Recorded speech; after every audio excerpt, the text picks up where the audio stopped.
Hi everybody, this is Amy again, and I have the Magic Circle with me today. And I want to just go back over some of the principles of Pilates, if you haven't already known those or heard about those. So there are 6 basic principles. Number 1 is breathing. Then we have control, centering, concentration, fluid movement, and precision. And one of the things I think about the Magic Circle really brings in the element of control, concentration, all of them, but I might talk a little bit more about those too. But before I do, I don't know if you know the history of the Magic Circle, and some of you may know, but if you've seen these in a classical Pilates studio, you probably have heard how they were made. But if you're in a gym, perhaps, or maybe a physical therapy office, and you don't know how this was made, the story goes, Joseph Pilates took the steel band off of an old beer barrel. So imagine a big tall beer barrel and that steel band that wraps around it, took that off, began to play with it or work out with it, probably didn't play with it, but pushing on it in various ways, maybe against his head, against his arms to feel chest work and shoulder work, and then decided, hey, what does that feel like with one steel band? Well, let's put 2 steel bands together, and how much more work that took, and controlling the tension. Then he put 3 bands together and 4 bands together, and I think he may have done one with 5 bands. So they grade up from moderate, kind of easy workout to maybe pretty intense workout.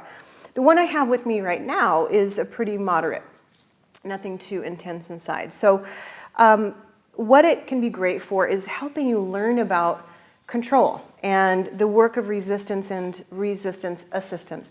So if I'm just going to hold my ring, and if you have one, you can do this with me, pushing on it. And how you push on it is not just with the hands and the arms, but it comes really more from inside the body. And I'm actually going to think about my abdominal muscles again, that as they contract inward, that's actually going to allow me to squeeze the ring. So it's not that I'm not using my arms, but I'm thinking more that the narrowing of the ring is the narrowing of my core, or my engagement and my connection to my core. And then my inhale, my expansion, is the expansion of the Magic Circle. So it's going to go open on the inhale, and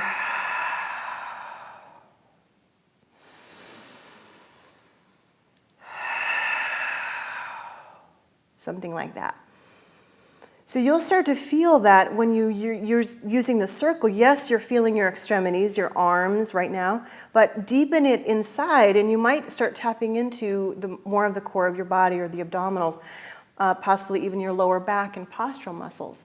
So another thing the ring can be used for, I think, is connecting to that thought of length with strength.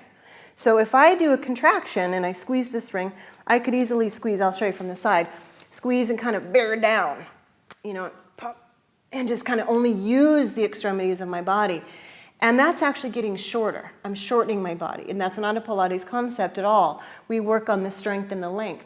So I'm going to show them again from the side. If I do a little bit more effective work and efficient work, I can press and lengthen while I press, even during exhale, even during contraction. My inhale, I'm actually going to try to grow taller and expand my body, and exhale. So we work with trying to lengthen and strengthen in almost every single exercise we do, which takes, again, concentration, because you could get into just an old pattern of working out and not have your brain connected. So Pilates, bringing in that mind-body element, you have to think about how you're moving. This is a great tool to play with.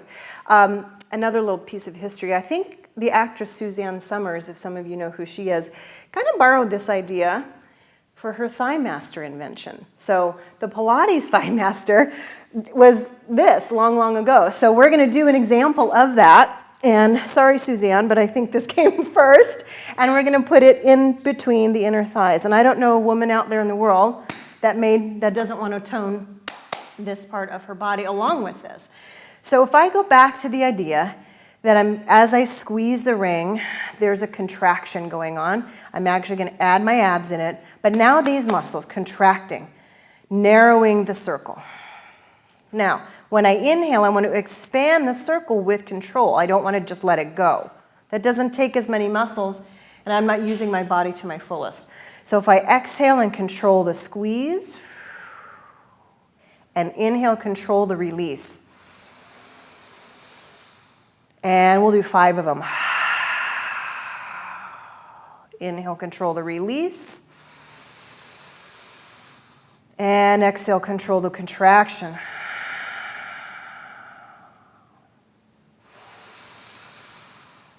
Two more times, I think. Exhale, I get a little in my brain here. Exhale.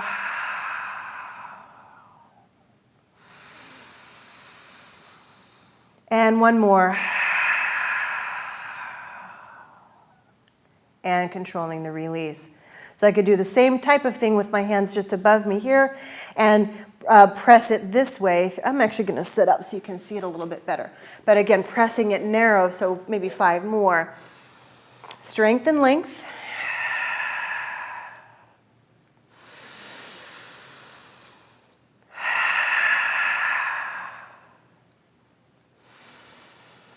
This is beautiful because my brain is focusing on how I can control, talk to my muscles to control the squeeze, how to release it with control as well. I'm feeling the center of my body being my abdominals, participating when I exhale, narrowing my waist, expanding the rib cage when I inhale, and inhaling to release. So this is a really brief overview, so small of an overview of one way you can use the magic circle. If you go to our website and watch more classes, you're going to see this circle being used between the ankles, between the knees, to tone your butt, to tone your shoulders, to even tone your neck muscles, in standing, lying on your stomach, your back. It's an incredible tool for strengthening, but just keep in mind, it came first from Joseph Pilates around a beer barrel, and there's varying uses and strength tensions of the magic circle. So I hope you've learned a little something. Join us again for our next podcast. Thank you. Thank you for watching this episode, and please subscribe to our channel if you haven't done so already. For access to full Pilates classes, tutorials, and workshops, go to pilatesanytime.com. See you all next week. Pilates Anytime is a virtual Pilates studio where you can take real classes with real students. We offer classes at all levels, and we add about 5 new classes every week. Pilates Anytime is always here for you, 24 hours a day, 7 days a week.